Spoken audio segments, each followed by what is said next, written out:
Transcend SSD Droptest.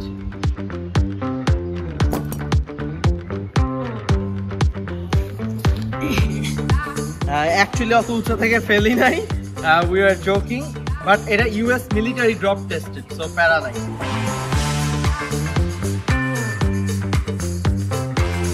So basically this is what comes in the box. একটা SSD, একটা type C to type C cable আর একটা type C to type A cable. Now এই total reviewটা total তিনটা ভাগে হবে। First of all we'll talk about the design, then we'll talk about the functionality, lastly few facts about this product. Normally আমি আমার take রিভিউতে খুব বেশি technical aspects নিয়ে কথা বলি না। আমি হচ্ছে একটা ইউজার একটা জিনিস ইউজ করে কেমন ফিল করতেছে, ইউজার এক্সপিরিয়েন্স, সেটা নিয়ে বেশি কথা বলি। সো আই থিঙ্ক এই তিনটা পার্টে এটা কভার হয়ে যাবে। Let's talk out the design first. এটা অনেক ছোট, এই যে এতটুকু, এটা আমার এমআরটি পাসের পাশে, একটা নর্মাল প্লেইং কার্ড আর এসএসডি। সো সাইজ কতটুকু বুঝতেই পারতেছেন। আর এই পুরা জিনিসটা, এই পুরোটা কিন্তু অ্যালুমিনিয়ামের একটা ফ্রেম, পুরো জিনিসটা। তার উপরে এই যে এটা আছে না, এটা হচ্ছে একটা সিলিকনের কেস, সিলিকন রাবার কেস, পুরোটা রাবার ফিনিশ। আর এই যে এটা অ্যালুমিনিয়াম, অলসো এটা শক প্রুফ, সো অনেক বেশি ডিউরেবল। ডিজাইন নিয়ে যদি আরো বলতে চাই তাইলে এটা একটা ফিজেট ভ্যালু আছে আমার মনে হয়, মানে এটা একদম মনে হয় হাতে নিয়ে এরকম করে নাড়াচাড়া করি, খুব কিউট আর মানে অনেক ভালো লাগে ধরতে।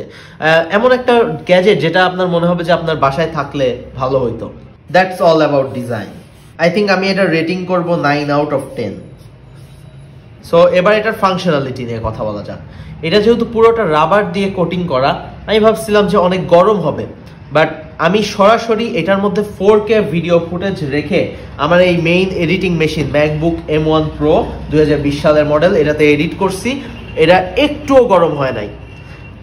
প্লাস এটা থেকে যখন এটাতে কোনো ফাইল ফোল্ডার ট্রান্সফার করছি একদম ফ্ললেসলি, মানে 50 জিবির ফাইল আমার মনে আছে, মনে হয় 1 মিনিটও লাগে না, 1 মিনিটেরও কম সময়ে 50 জিবি ট্রান্সফার হয়ে গেছে। আচ্ছা চলেন এর মধ্যে একটা ফাইল ট্রান্সফার করে চেক করেই ফেলা যাক। Let's try. সো এই যে টাইপ সি পোর্ট দিয়ে কানেক্ট করলাম, এই যে এখানেও টাইপ সি কানেক্ট করলাম, এই যে কানেক্টেড। সো এই হচ্ছে আমার এসএসডিটা, এই যে 500 জিবি দেখাচ্ছে, 55 জিবির মতো ফাঁকা আছে। সো ফার্স্টে এখান থেকে যে কোনো একটা আমার ট্রাভেলের ফাইল ট্রান্সফার করে দেখি। সেন্ট মার্টিন 1, আচ্ছা সেন্ট মার্টিন 1, এই ফাইলটার সাইজ হচ্ছে ইনফো টোটাল 19.95 জিবি আছে। এখন এটা আমি ডেস্কটপে ট্রান্সফার করব। লেটস সি কতক্ষণ লাগে। আমি আমার ফোনে স্টপ ওয়াচ চালু করে দিয়েছি।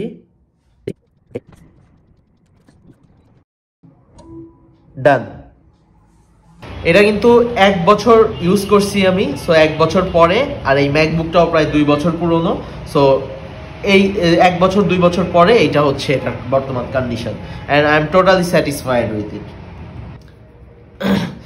নাও এটার আরেকটা ফাংশনালিটি হচ্ছে এটা লক করে রাখা যায়, মানে হচ্ছে এটার জন্য একটা আলাদা সফটওয়্যার আছে ট্রান্সেন্ড এলিট নামে, সেটা দিয়ে এটা কন্ট্রোল করা যায়, এটা লক করে রাখা যায়, প্লাস ফরম্যাট করা যায়, আরো অনেক কিছু ছোট ছোট কাজ করা যায়।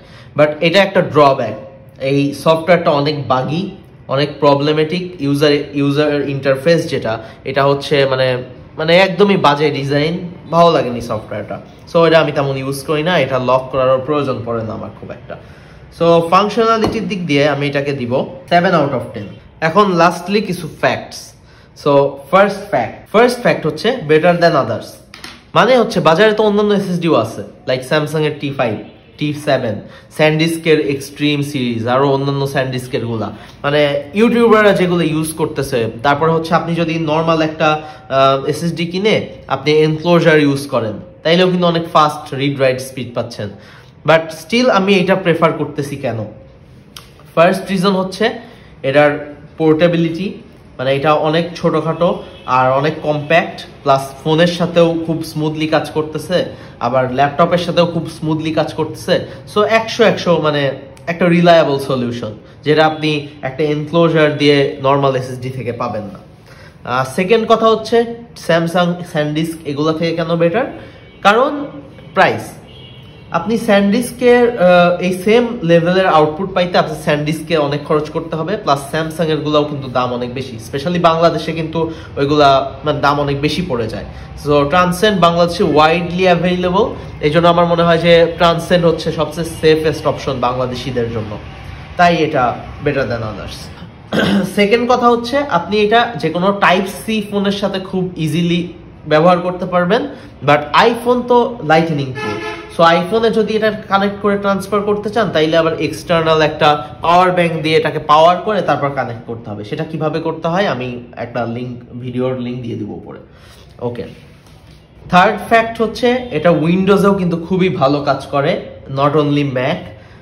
কারণ আমার 2012 সালের একটা পিসি আছে পাশের রুমে, অ্যান্ড এরা ওইটার সাথেও একদম ফ্ললেসলি ডেটা ট্রান্সফার করে।